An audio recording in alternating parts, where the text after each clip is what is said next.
Bonjour et bienvenue sur la chaîne du culte du dé. Alors ce soir une vidéo sur le jeu Horror à Arkham, le jeu de cartes, et je vais vous présenter l'avant-dernier paquet mythe qui est sorti. Donc c'est le cœur des anciens, on continue toujours dans l'extension, dans la campagne, la civilisation oubliée, donc en Amérique du Sud.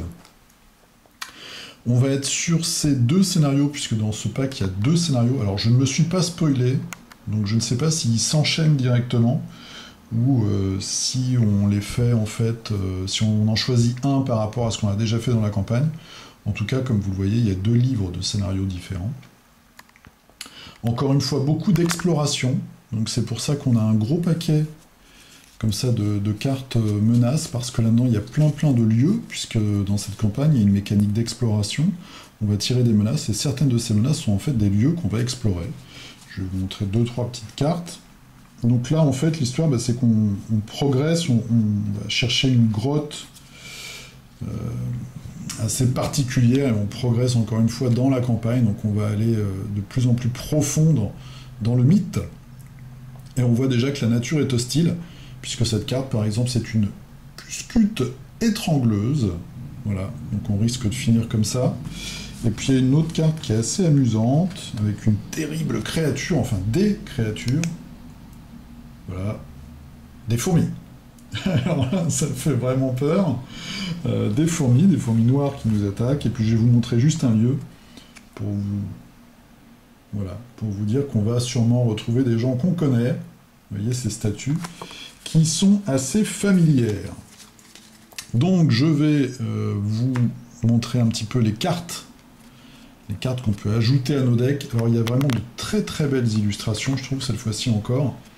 Là j'ai pas été déçu en faisant mon petit tour d'horizon des cartes, et je vais vous montrer donc un peu les cartes qu'on peut avoir. Pour les gardiens, intrépide. Voilà, 6 tests de compétences est réussi, ajouter intrépide, et vous voyez on a 3 bonus d'un coup. Et on doit par contre le défausser à la fin du round. Munitions personnalisées, donc ça c'est une customisation d'armes, vous voyez que c'est une carte à expérience, ça coûte 3. Voilà, on joue pendant son tour, on attache cette carte de soutien arme à feu, donc à une arme à feu contrôlée par soi-même ou un investigateur de son lieu. 2 munitions de plus. Les attaques effectuées infligent plus 1 dégât contre les ennemis monstres. Donc pas contre les fourmis, par exemple. Pour les chercheurs, boussole surnaturelle. Carte à expérience, là aussi. C'est une relique. On incline la boussole surnaturelle. Enquêtez. Votre lieu perd une valeur occulte de X, et cette valeur, c'est le nombre de lieux révélés connexes. Donc en fait, plus on a exploré autour, plus notre boussole nous est utile, et nous permet de faire diminuer la valeur pour enquêter. Ensuite, révéler le point faible, très cher, vous voyez, ça coûte 3 points d'expérience, bon, il y a 3 icônes dont un point d'interrogation. Rapide, on choisit un ennemi dans son lieu, effectue un test de connaissance, X étant la valeur de cet ennemi, la valeur de combat. En cas de réussite, on considère la valeur de combat de cet ennemi comme étant 0 lors de la prochaine attaque effectuée contre lui à cette phase. Piochez une carte. Alors, je pense comprendre... On peut jouer ça en dernier. Si on a un autre investigateur qui va frapper la créature, lui, il pourra avoir la valeur de combat de 0, ou alors c'est pour soi-même. Mais en général, les chercheurs ne sont pas de grands guerriers. Pour les truands, Lola Santiago, une alliée. Carte à expérience là aussi. 3 points d'expérience, on gagne plus 1 en savoir, plus 1 en rapidité. On peut l'incliner, dépenser X ressources. Découvrez un indice dans votre lieu, X est la valeur occulte de votre lieu. Ouais, on découvre l'indice, Ouais, bon. En tant que truand, je suis un petit peu sceptique. Alors là, on n'a pas de bol, nous, les truands, parce que on a que ces deux cartes-là, qui sont 2 fois la même. Une superbe illustration. C'est un allié, là aussi, Olive McBride, qui a l'air, ma foi, complètement starbé. Donc pour les magiciens, ça coûte 2, ça peut être une carte de départ. Donc allié ensorceleur, quand vous devriez révéler un pion KO, inclinez Olive, révélez 3 pions au lieu d'un, choisissez 2 de ces pions à résoudre et ignorez le 3e. Ok, bon, J'aime beaucoup l'illustration. Défiance, ça on l'avait déjà eu, donc là elle est améliorée, elle coûte 3 d'expérience. Ignorer les effets de tous les symboles spéciaux, sauf le signe des anciens, lors de ce test, modificateur compris. Donc ça c'est pas mal. Un petit joker pour s'éviter les très mauvaises surprises. Une autre illustration qui vaut le détour. Alors, prémonition, j'aime bien en plus cette carte, elle coûte 0. Elle coûte 0, rapide. Alors, à jouer lors de n'importe quelle fenêtre de joueur. Mettez en jeu prémonition. Révélez un pion KO pris au hasard dans la réserve du KO et scellez-le sur prémonition. Donc scellé, on le pose sur la carte en fait, il reste prisonnier de la carte entre guillemets. Forcé. Quand un pion KO devrait être révélé de la réserve du KO, résolvez le pion KO scellé ici, comme s'il venait d'être révélé de la réserve du KO à la place. Ensuite, défausser prémonition. Pouf, pouf, pouf. Alors, je joue ça n'importe quand. Je prends un pion au hasard. Je le mets sur la carte. Mais après, c'est forcé. Je vois pas du tout l'intérêt. Donc dites-moi, parce que là, il y a un truc qui m'échappe. Puisque je tire au hasard, donc ça peut tomber sur n'importe quoi. Je le scelle. Ah non, je suis bête. C'est un événement. Donc c'est un événement. Ah non, mais je la joue quand même comme un événement. Et je la mets en jeu. Je pose le pion dessus. Il est scellé, mais après j'ai l'action forcée quand un pion 1 doit être révélé. Je vois pas l'intérêt. Alors dites-moi, parce que franchement, là, je vois pas l'intérêt de cette carte, puisque le pion est tiré au hasard, et que ensuite j'ai un forcé.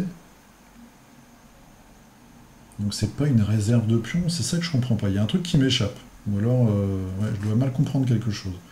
Pour moi, ça devrait permettre, quoique ça coûte très peu cher, ça coûte 0, de garder un pion tiré au hasard en réserve, et après de le jouer quand on veut, mais on a forcé, donc pour moi, quand arrive mon tour, je vais être forcé de jouer le pion. Je sais pas trop, dites-moi. Ou alors je me trompe sur forcé, et du coup je peux la garder en réserve. Mais dites-moi dans les commentaires. Prémonition. Ensuite, alors, apprendre de ses erreurs. Là aussi une carte assez spéciale. À jouer après qu'un test de compétence auquel vous avez échoué se termine. Donc il faut quand même résoudre l'échec. Effectuez à nouveau ce test, mais gagnez plus 2 à votre valeur de compétence. Donc ça c'est utile quand vous voulez vraiment réussir un test qui est difficile par exemple. Ou c'est aussi là un petit joker qui vous permet, quand vous avez... Ça arrive souvent, hein, on a vraiment besoin d'un indice, ou on a vraiment besoin de faire une action particulière. Donc ça c'est une très bonne carte, je trouve, à prendre de ces erreurs. Très belle illustration là aussi, gardez courage, donc c'est pour les survivants. Hein. C'est assez tragique, donc une carte max attribuée par test de compétence, vous avez le droit d'attribuer garde et courage à n'importe quel type de test. En cas d'échec, l'investigateur qui effectue le test pioche 2 cartes et gagne 2 ressources. Voilà, donc on loupe, mais on repart plus fort, on repart de plus belle. J'aime beaucoup l'illustration qui est de Andrea Ugrey. Toujours les survivants qui sont plutôt bien servis dans cette extension.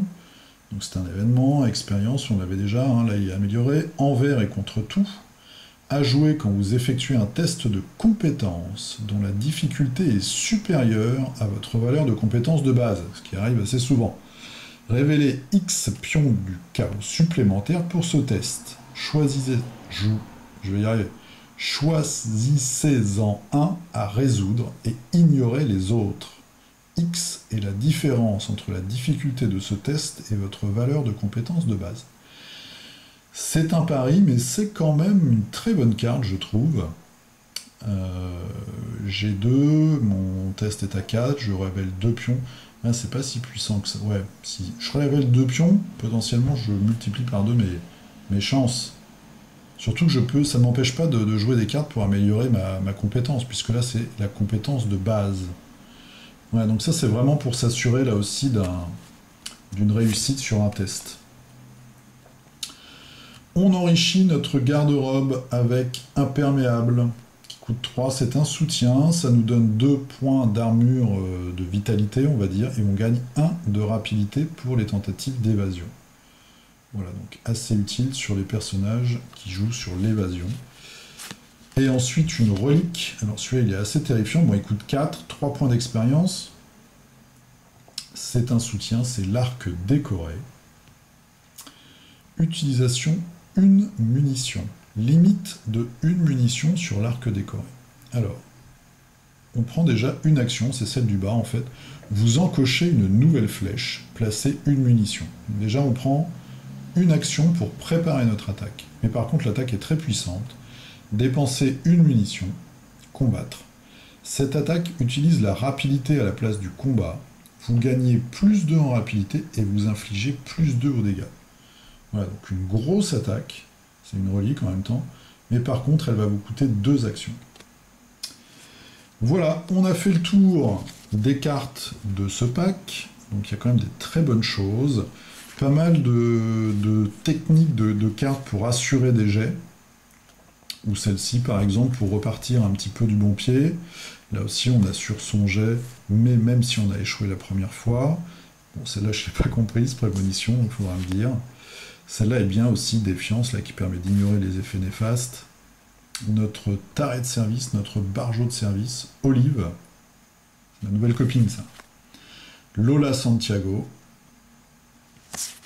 Voilà, et puis après des cartes chercheurs qui sont pas mal aussi, la boussole, la révélation du point faible, les munitions spéciales pour les survivants, et puis ce petit boost là, intrépide pendant un tour pour avoir un bonus de caractéristiques. Voilà, donc quelques cartes très sympas, moi j'aime bien ce pack. Je verrai donc pour les scénarios, on a 2 scénarios, alors je sais pas donc s'ils s'enchaînent ou si c'est des tout petits scénarios qui viennent l'un après l'autre. En tout cas, c'est l'avant-dernier pack qui est sorti. Le tout dernier, c'est la bibliothèque, où on part vraiment dans un univers très étrange et très Lovecraftien pour le coup, qui est déjà mentionné dans un des bouquins. Je vous montrerai ça la prochaine fois.